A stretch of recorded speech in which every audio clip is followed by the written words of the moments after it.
woke up this morning and I felt like playing with nuts. So I got 3 different kinds out for you. I have a honey walnut butter we're gonna make, a pistachio spread, and I'm gonna make a special dessert that my mom and my brother and I love called peanut butter stuff. What kind of stuff? You'll just have to wait and find out. Start with raw, unsalted nuts because you have a lot of control on how you're gonna use them. If they're raw, you can roast them or not roast them or burn them or anything it is that you wanna do. If you're adding it to a recipe with other stuff in it and it's already somewhat salted, that stinks because you can't, you're gonna, yeah. Whereas if it's unsalted, you just get to add as much as you want and then you get what you want and it's great. I'm gonna start with the walnuts. We're gonna make a honey walnut olive oil butter. First thing we're gonna do is toast our nuts. Get your oven to 350 degrees, put your nuts on a sheet. What you wanna do is wait until your kitchen smells like nuts, and then you know that they're done toasting. If you don't know what nuts smell like, well then probably you should just go back to high school sex ed. We're not gonna get into that here. So I set a timer when I roast nuts, and the reason is sometimes I step out of the room, right? So I need a safeguard in case things get a little bit too roasty. Let's take a look at what a roasted walnut looks like compared to a raw one. I have a roasted walnut on top and a raw walnut on the bottom. You need a food processor or a blender in order to break down the nuts into a nut butter. I prefer a food processor because it is way easier to clean. On top of our nuts, we'll add a pinch of salt and some of our olive oil. Pour that in. Then our honey, just rich ribbons of honey. Oh, give them a couple pulses to get going. When it starts off, it's gonna look like this nasty chunky stuff, but do not despair, it will break down. So get this guy going a little bit more, push her down. First step, we're gonna start to see a ball forming in here. Okay, so when we reach this paste-like consistency and it sort of ribbons out on the side, then we know that we're done. I'm going to scrape the bottom. That pretty much does it. It's a little bit runnier than most spreads are. It's probably about somewhere between a half teaspoon and a teaspoon. Get it in.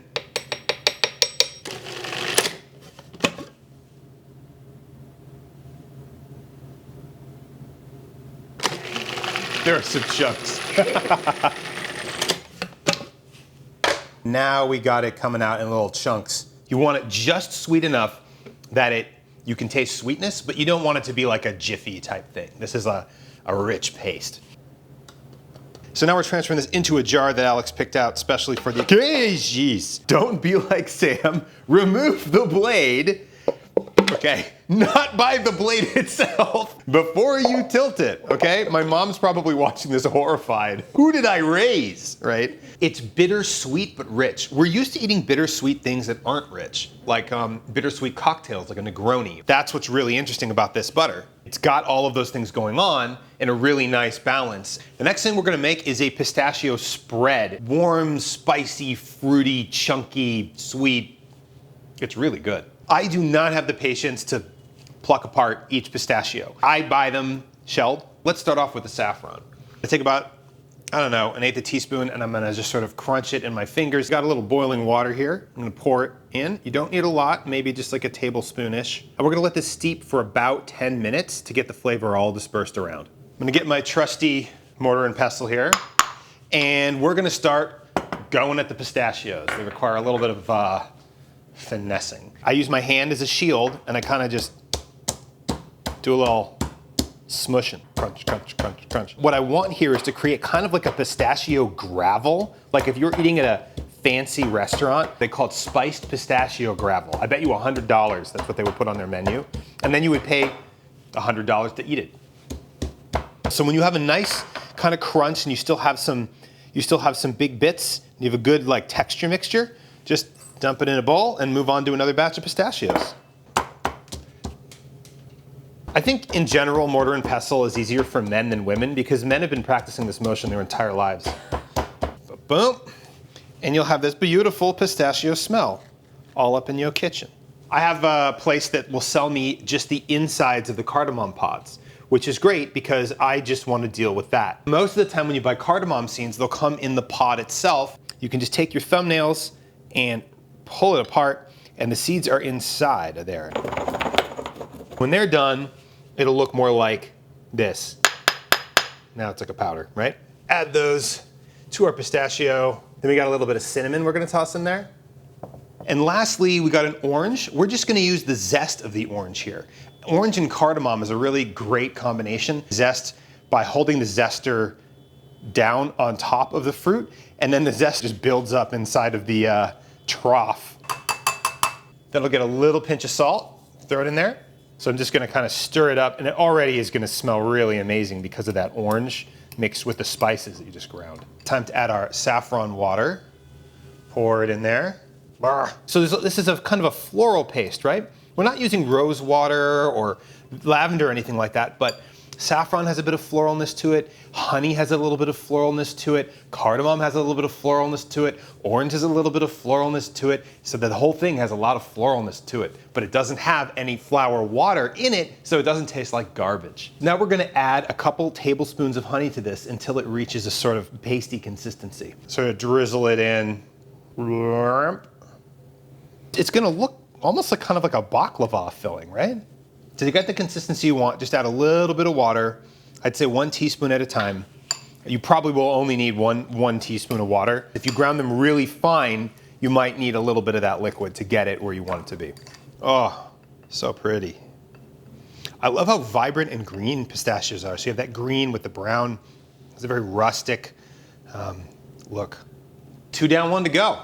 What are you doing there? Playing with my nuts. It's like when you put your hand in a big box of lentils and you're just like, oh, so nice. And then people eat them later and you're like, The third thing I'm gonna make is called peanut butter stuff. It's a special dessert that my mom, my brother, and I would just eat too much of and get horribly sick way back in the day when we were kids. Well, my brother and I were, but my mom wasn't a kid. I've got about 2 cups of peanuts here. Just sticking it inside the food. Did you just cut yourself? It's not bleeding. It's not bleeding very much. Stick to playing with your nuts instead of your blades. Luckily, we aren't born with blades attached to us. Even though it says they're roasted, they weren't very roasted, so I roasted them more. You can get them latte colored. That's who you want to be. Oh, there's the blood. Okay, I can deal with my boo-boos by myself, Alex. Got a heavy pinch of salt in there. A little bit more. A little bit more. Let her rip. Almost looks like pie crust right now, doesn't it? Yeah, like the graham cracker. Oh, we're heading to the ball stage. Wow, look at that. How easy was that? It's this easy to make your own peanut butter? Yes. God, Alex, we should do this all the time. Why don't we want to do a scrape stage? Oh yeah, good point. Smelling this, I can understand why it's worth it doing it from scratch, because it just smells better than when you open up a jar of peanut butter. Did I add enough salt to my peanut butter?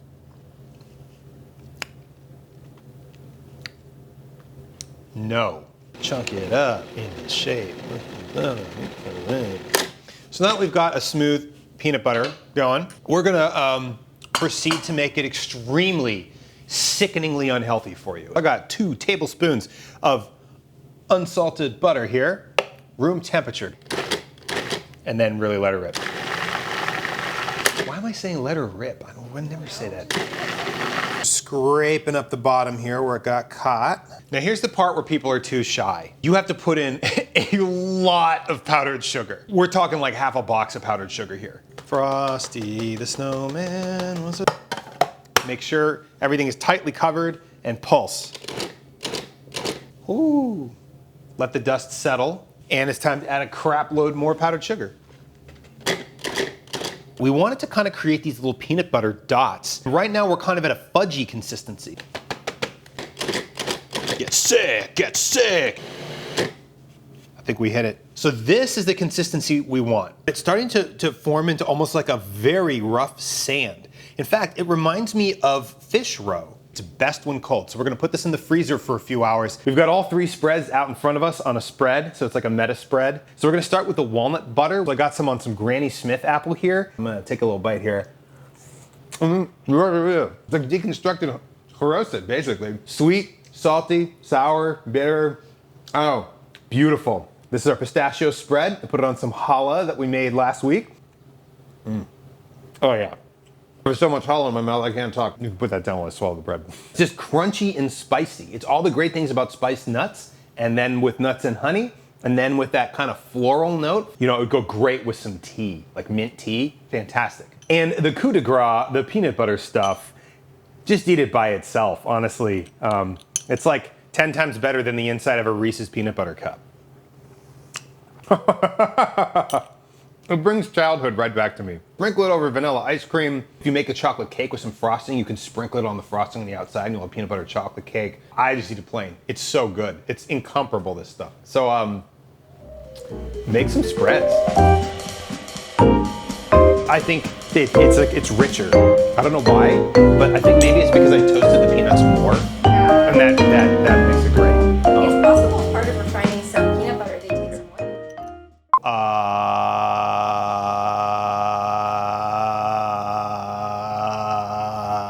I was never actually a kid. I was always an adult.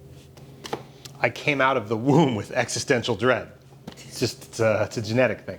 Yeah, Do you think it's worth it to make your own peanuts? Make your own peanuts. Butter. So, play with your nuts. Okay, no.